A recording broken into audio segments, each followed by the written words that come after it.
சொல்லுவாங்க.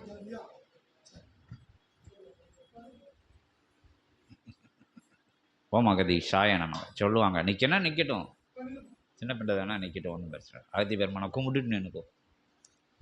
அருள் திரு மழலை குரலால் பெரும் வார்த்தை, பேராற்றல் கொண்ட அற்புதமான ஆற்றல் கொண்ட வார்த்தை சஷ்டி என்னும் அற்புத நிலை.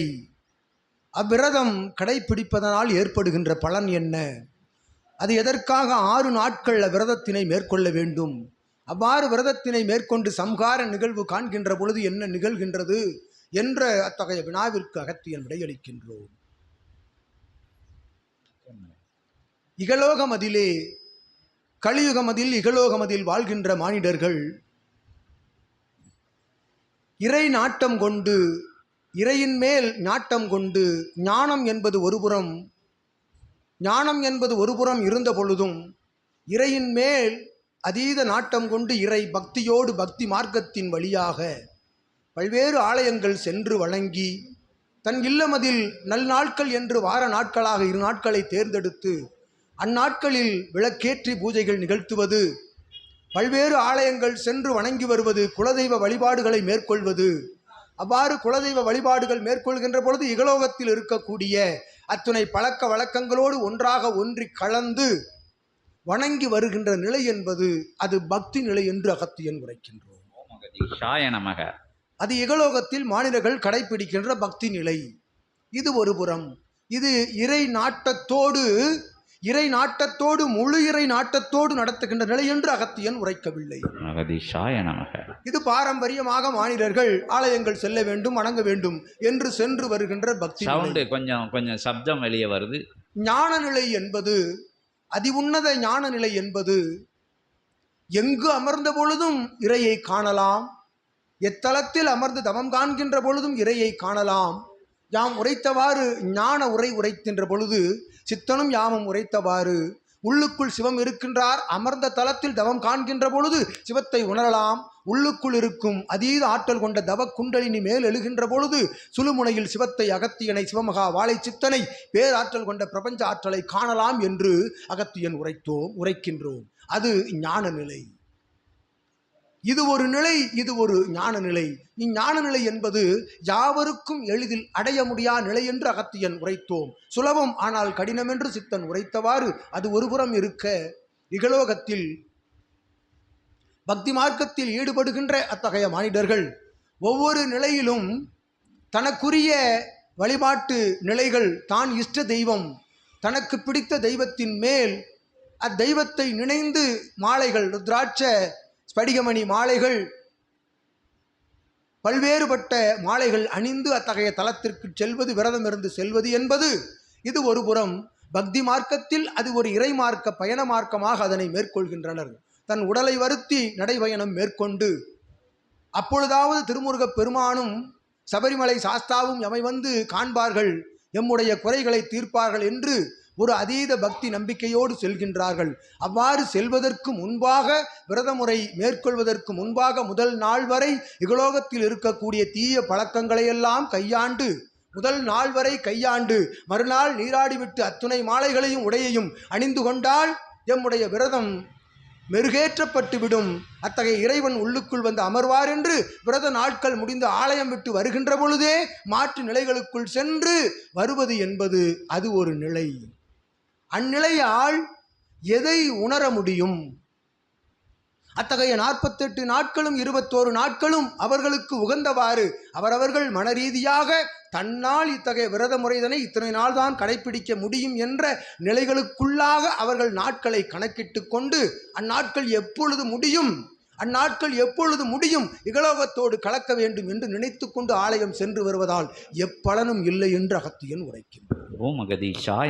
ஒரு காலும் ஒரு நாளும் இறை உள்வந்து அமராது, இறையை உணர இயலாது என்று அகத்தியன் உரைக்கின்றோம். அதற்கு அவன் தொடர்ச்சியாக இகலோகத்திலே கலந்து கொண்டிருந்தால் கூட அவனுடைய பூர்வ ஜென்ம புண்ணியங்கள் அவனை காக்கும், காப்பாற்றும்.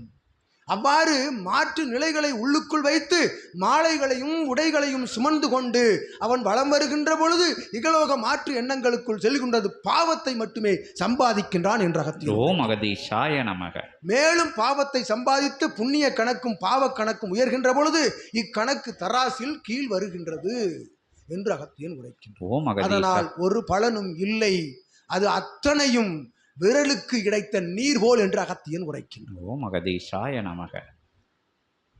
பாலகி உரைத்தவாறு மழலை உரைத்தவாறு சஷ்டி விரதம் என்பது யாம் உரைத்தவாறு இந்நிலைகளுக்குள் செல்பவர்களுக்கு எவ்விரதம் இருந்தாலும் எத்தகைய நிலையும் அல்ல. ஆனால் ஞான நிலையோடு பயணப்படுகின்றவர்கள், உயர் ஞான நிலையோடு பயணப்படுகின்றவர்களுக்கு எவ்விரத முறையும் அவசியம் இல்லை என்றும் அகத்தியன் உரை. ஓம் அகதீஷாய நமக. உயர் ஞான நிலை சித்தன் போல், சித்தனுடைய உணர் நிலை கொண்ட சீடர்கள் போல் சிவத்தை உள்வைத்து வளம் வருகின்றவர்கள், சிவமாய் வளம் வருகின்றவர்கள் காமக்ரோத லோப மதமாச்சரியம் என்னும் நிலைகளுக்குள்ளெல்லாம் இருந்து வெளிவந்து படிப்படியாக வெளிவந்து அதனையெல்லாம் அளவோடு வைத்து பஞ்ச இந்திரியங்களை கட்டுப்பாட்டுக்குள் வைத்து சித்தர்களாக வளம் வருவோர்கள் விரதம் இருக்க வேண்டிய அவசியம் இல்லை என்று அகத்தியன் உரை. ஓம் அகதீஷாய நமக. இதற்கும் இடைதனில் இருக்கும் ஓர் நிலை. இவள் தொடுத்த வினாவிற்கு அகத்தியன் விடையளிக்கின்றார். 6 நாட்கள் அற்புதமாக அசுரர்கள் மேல் எழும்புகின்ற பொழுது அசுரனை வேறறுக்க, அசுர சக்திகளை வேறறுக்க ஒவ்வொரு காலமும் சிவபெருமான் தனக்குள் இருந்து ஆற்றலை வெளிப்பகிர்ந்தளித்து கொண்டிருந்தார் என்பது நிதர்சனம். அவ்வாறு அசுரனை வேறறுக்க சிவத்தின் நெற்றி பொற்றிலிருந்து வெளிவந்த அற்புதமான அத்தகைய தீச்சுடர் 6 சுடர்களாக வெளிப்பட்டு 6 சுடர்களும் தாமரை குளத்தின் மேல், தாமரையின் மேல் விழுந்து ஒவ்வொரு மழலையாக அது உருவெடுத்தது. அவ்வாறு 6 தீச்சுடர் 6 மழலையாக உருவெடுத்து 6 மழலையும் 6 கார்த்திகை பெண்களின் அரவணைப்பில் வளர்கின்ற பொழுது ஒவ்வொரு மழலையும் ஒவ்வொரு திருமுருக பெருமானுடைய ஆற்றலாக வளம் வந்தது என்று அகத்தியன் உரைக்கின்றோம். ஓம் அகதீஷாய நமக. அவ்வாறு 1 2 3 4 5 6 என்று 6 மழலைகளும் 6 தினங்கள் தவம் இருந்த அத்தகைய காலங்களே 6 நாட்கள் என்று அகத்தியன் உரைக்கிறார். ஓம் அகதீஷாய நமக. உருவாக்கப்பட்டதும் 6, தவம் இருந்த காலமும் 6, அவனுக்கு இருக்கும் அற்புதமான ஆற்றல்களும் 6, அவன் படை வீடுகளும் 6 என்று அகத்தியன் உரைத்து, ஓம் அகதீஷாய நமக. 6 என்பது எங்கும் அங்குமிங்குமாக சுற்றி அலைந்து திரிந்து அது செல்லும் இடத்தை நோக்கி சென்றடைகின்றது. சமுத்திரம் என்னும் நிலை நோக்கி செல்கின்ற பொழுது அது எத்தகைய தடை ஏற்பட்டாலும் தடைகளை தகர்த்தெறிந்து சமுத்திரம் சென்றடைகின்றதோ அதுபோல் 6 என்னும் எண்ணோடு 6 நாட்கள் தவம் இருக்கின்ற பொழுது அத்தகைய தவம் இருக்கின்ற ஆற்றல் கொண்ட உண்மை பக்தி நிலையிலிருந்து தவம் இருக்கின்ற மானிடர்கள் நிச்சயமாக திருமுருக பெருமானுடைய ஆற்றலை உணர்ந்து தவம் இருக்கக்கூடிய விரத முறைதனை கடைபிடிக்கக்கூடிய மானிடர்கள் திருமுருக பெருமானை உணர்கின்றார்கள் என்று அகத்தியன். ஓம் அகதீஷாய நமக. 6 தினங்களுக்கு அடுத்தாற்போல் நடைபெறுகின்ற சம்ஹார நிகழ்வு என்பது அசுரன் என்று யாம் உரைத்தோமே, உள்ளுக்குள் அவனை அசுர வதை மேற்கொண்டு உள்ளுக்குள் ஏற்படுகின்ற சம்ஹார நிகழ்வே அசுரனை வதைக்கும் நிகழ்வென்று அகத்தியன் உரைக்கும். ஓம் அகதீஷாய நமக. அவனே சம்ஹாரம் செய்கின்ற நாளே சூர சம்ஹார நிகழ்வென்று அகத்தியன் உரைக்கும். ஓம் அகதீஷாய நமக. அத்தகைய நாட்களில் தவம் இருக்கின்ற பொழுதும் வழிபாடுகள் மேற்கொண்ட பொழுதும் கந்த சஷ்டி கவசங்களை பாடுகின்ற பொழுது திருமுருக பெருமானுடைய அற்புதமான அருள் கவசம் அவனை சுற்றி இருக்கின்றது என்று அகத்தியன் உரைக்கும். அகதீஷாய நமக. அவன் அங்கங்களை அவனுடைய இகலோக நிலைதனை சுற்றி அருள் வளையம் காக்கப்படுகின்றது. சம்ஹார நாயகனுடைய அருள் வளையம் காக்கப்படுகின்றது என்பது உண்மை. இது எவருக்கெல்லாம் யாம் உரைத்தவாறு உண்மை நிலையில் நிதர்சனமாக தான தர்ம கைங்கரியம் ஈட்டி அற்புதமாக ஞான நிலை எதுவென்று உணர்ந்து விரதம் இருக்கும் மானிடர்களின் இடையே அற்புதமாக திருமுருக பெருமான் உள்ளிருக்கின்றார் என்ற அகத்தியன் உரைக்கின்றோம். ஓம் அகதீஷாய நமக. இவற்றிற்கெல்லாம் மேம்பட்டு ஆற்றல் கொண்டு ஒருவன் யாம் உரைத்தவாறு தன்னை உணர்ந்து ஞானத்தினை உணர்ந்து தவம் ஆற்றுகின்ற பொழுது 6 நாட்கள் அல்ல, அவன் வாழ்நாள் முழுவதும் அவனுக்கு சஷ்டி நாட்களே என்ற அகத்தியன் உரை. ஓம் அகதீஷாய நமக. அவன் உயிர் வாழ்கின்ற அத்துணை நாட்களும் சஷ்டி நாட்களே. யாம் உரைத்தோம் அகத்திய சபைதனிலே வேல் பகிர்வு விழா என்ற ஒரு பெரும் விமரிசையான விழா. அவ்விழாவினுடைய முக்கியத்துவம் என்ன, இதனையும் உரைக்கின்றோம். வேல் பகிர்வு என்பது என்ன? அத்தகைய சபைதனிலே சம்ஹார நிகழ்விற்கு முதல் நாள் திருச்செந்தில் ஆண்டவன் குடியிருக்கும் திருச்செந்தூர் தலமதிலே நடைபெறும் சூர சம்ஹார நிகழ்விற்கு செல்கின்ற வேல் எங்கிருந்து பகிரப்படுகின்றது என்கின்ற சூட்சமத்தினை யாம் கிளை சபையின் சற்சங்கத்தில் உரைக்கின்றோம். இன்று பல்வேறு சற்சங்கம நிகழ்வுகளில் அகத்தியன் உரைத்திருக்கின்றோம். இருந்த பொழுதும் அவ்வேல் பகிர்வினுடைய சூட்சமத்தை உரைக்கின்றோம். அவ்வேல் சம்ஹார நிகழ்விலே திருமுருகப் பெருமானின் கரத்தில் இருக்கும் வேல் யாருடைய வேல்? சக்தி தேவி வழங்கிய வேல் என்பது இத்தகைய இகலோகத்திற்கு கலியுகத்திற்கு தெரியும்.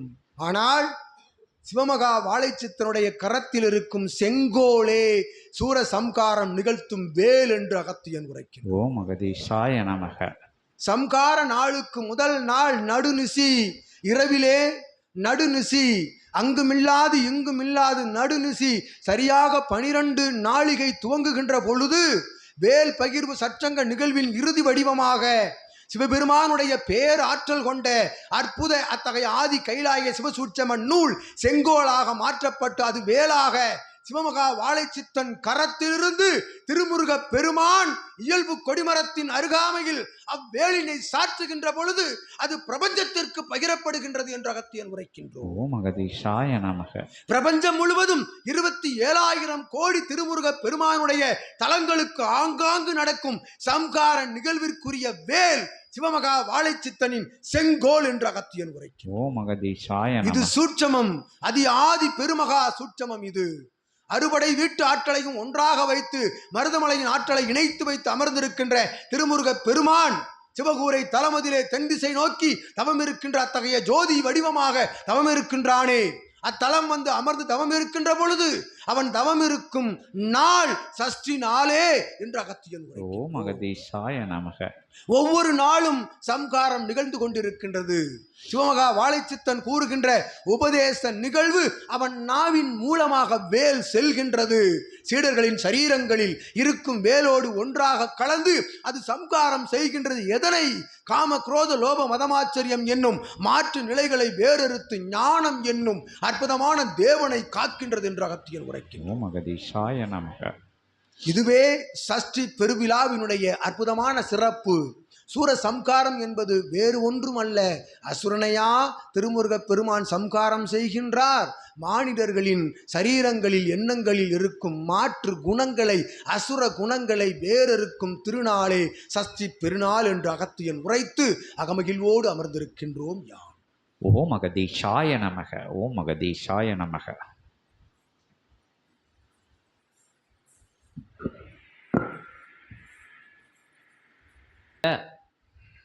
மானிட வழியில் மக்கள் போகும்போது, இறை வழியில் போகும்போது அந்த 6 நாட்கள் அபரிதமான ஆற்றல்களை கொடுக்கக்கூடிய நாட்களாகவும், அதை இதை தேவையில்லாதெல்லாம் செஞ்சுட்டு மாற்று வேற்று நிலைகளெல்லாம் செஞ்சுட்டு அடுத்தவங்களை இம்சை பண்ணி சேர்த்துட்டு பொருளை பாவத்தை எல்லாத்தையும் சேர்த்து வச்சுக்கிட்டு 6 நாள் போகுது. அது அவங்களுக்கு உண்டான எதிர்நிலைகளை தான் கொடுக்கும்னு சொல்லுதாங்க. நான் பிஸ்னஸ் பண்ணுங்கிற பேரில், நான் அதை பண்ணுதேன் இதை பண்ணுதேன் அப்படி பண்ணுதேன் இப்படி பண்ணுதேங்கிற பேரில் எல்லாரையும் கஷ்டத்துக்குள்ளாக்கிட்டு 6 நாள் போயிட்டு வந்து திருப்பியும் அந்த தொழிலை அந்த செயலை செஞ்சால் ஒரு பிரயோஜனமும் கிடையாது. ஒரு எடுத்துக்காட்டு, நம்ம இந்த தொழில்னு செய்ய சொல்ல வேண்டாம், எல்லா பாவ நிலைகளையும் செய்யக்கூடிய நிலைகளெல்லாம் செஞ்சுட்டு 6 நாட்கள் மட்டும் அந்த பச்சை கலர் முருகப்பெருமான் புனிதமாக கருதக்கூடிய அத்தகைய வேஷ்டி துண்டு ருத்ராட்சங்கள் என்ன போடணுமோ பட்டை கிட்ட எல்லாம் போட்டுக்கிட்டு காவடியை தூக்கிட்டு நடந்து போயிட்டு வரேன்னு போயிட்டு வந்தால் எந்த பிரயோஜனமும் கிடையாது. 6 நாள் நான் பச்சை தண்ணி குடிக்க மாட்டேன் அப்படி சொல்லியும் பிரயோஜனம் கிடையாது. ஏன்னா எல்லா நிகழ்வுகளையும் செஞ்சுட்டு நீ எந்த பச்சை தண்ணி குடிக்காமல் போ, எண்ணத்தையும் குடி. போயிட்டு வந்த பிறகு பச்சை தண்ணிக்கு பிறகு வேறு தண்ணி குடிக்கிறது வேறு விஷயம். வீட்டுக்கே வரமாட்டான், அங்கேயே இருந்து வேறு தண்ணி தான் குடிச்சிட்டு வருவான். அங்கே வேறு பொருட்களெல்லாம் சாப்பிட்டுட்டு வருவான். உயிரோட அடுத்து ஃபோனை எடுத்துருவான். அங்கேருந்து ஃபோனை எடுத்து இப்போ சாதனத்தைன்னு சொல்லுது நட்சத்திரங்கள், அங்கேருந்து சாதனத்து மூலிமா என்னென்ன பாவங்கள் செய்ய முடியும், ரெடியாக இருக்கா நான் வந்துக்கிட்டு இருக்கேன் அப்படிமா. வச்சிருக்கியா? நான் வந்துக்கிட்டு இருக்கேன் அப்படிம்பா. என்ன ஆச்சு? அவனை போய் பார்த்தேலாப்பா அப்படின்னு கேட்பான். அவனை பார்த்தேலான்னா அதுக்கு அர்த்தம் வேற. பார்த்தேலன்னா அவங்க எப்படி பார்ப்பாங்க அப்படிங்கிறது அவனுக்கு தான் தெரியும். ஏன்னா வச்சிருக்கிறதெல்லாம் அது வேற மாதிரி ஆட்கள். அப்போ அவங்க போய் எப்படி பார்ப்பாங்கன்னு உங்களுக்கு தெரியும். அப்படிப்பட்டவன் அவன் 6 நாள் இல்லை 60 நாள் இல்லை 60 வருஷம் போனாலும் அவனுக்கு உண்டான பாவத்தை சந்திக்கான். ஏன்னா அவன் இறைவனோட பார்வைக்கு உட்பட்டு தான். தெரியாமல் போனாலும் அவன் ஏதாச்சும் வேற பிறவி எடுத்துக்கோ அப்படின்னு விட்டுருவாங்க. ஏதோ சாக்கடைக்குள்ளே போய் பிறந்துக்கோ, ஏதாச்சும் ஊனம் பிறந்துக்கோ, தெரு நாயாக பிறந்துக்கோ, குஷ்டரோகம் அந்த நோயெல்லாம் சொல்லக்கூடாது. அது சொல்லி கூட பிரச்சனை வருது. அதான் அந்த நோய் உள்ளவனா, இந்த நோய் உள்ளவனா, அப்படி பிறந்துக்கோ, இப்படி பிறந்துக்கோ, இல்லாட்டி ஒன்றுக்காக ஜீவனா பேய் பிசாசா அலைஞ்சிக்கோ அப்படின்னு சபிக்காங்க. அவன் அந்த பிறவி எடுத்துக்கலாம். ஆனால் இறைவனுக்கு முன்னாடி தப்பு செஞ்சுட்டு போனால் அவன் வாங்கக்கூடிய விஷயங்கள் எப்படி இருக்குன்னு திருமுருகன் பார்வையில் பட்டால் என்ன ஆவாங்கன்னு உங்களுக்கு தெரியும். அதுதான் உலகம் சந்திச்சுக்கிட்டு இருக்கு, சந்திக்கும் அப்படிங்கிறத சொல்லி அதுதான் அகத்திய பெருமான் சொன்னதை உங்களுக்கு திருப்பியும் புரியுத அளவுக்கு சொல்லி தெளிவாக சொல்லிட்டார் அகத்திய பெருமான். புரியுதவங்களுக்கு புரியும். இருந்தாலும் ஒரு சமுதாயத்து மேலே ஒரு தாக்கம். ஏன்னா எல்லாம் செஞ்சுட்டு 6 நாள் போயிட்டு வந்தால் ஒன்றும் பிரயோஜனம் கிடையாது. ஏன்னா ஒருத்தன் அதுக்கு மேலே அங்கே அங்கே 6 படை வீட்டுக்கும் போக வேண்டாம். மனுஷன் வாழ்ந்தாலே போதும். அவன் எந்த விரதமும் இருக்க வேண்டாம், எண்ணம் செய்ய வேண்டாம். அவன் தொழிலை பண்ணிக்கிட்டு இருக்கலாம். அவன் பண்ணக்கூடிய நல்ல எகலோக வாழ்வில் அவனுக்கு தேவையான விஷயங்களை பார்த்துக்கிட்டு இறைவனை நினச்சிக்கிட்டு இருந்தால் போதும். இறைவனோட நாமத்தை கூட சொல்ல வேண்டாம்னு சொல்லுதாங்க. அடுத்தவங்களுக்கு இம்சை கொடுக்காமல் இருக்கணும். ஓம் அகதீஷாய நமக, ஓம் அகதீஷாய நமக, ஓம் அகதீஷாய நமக.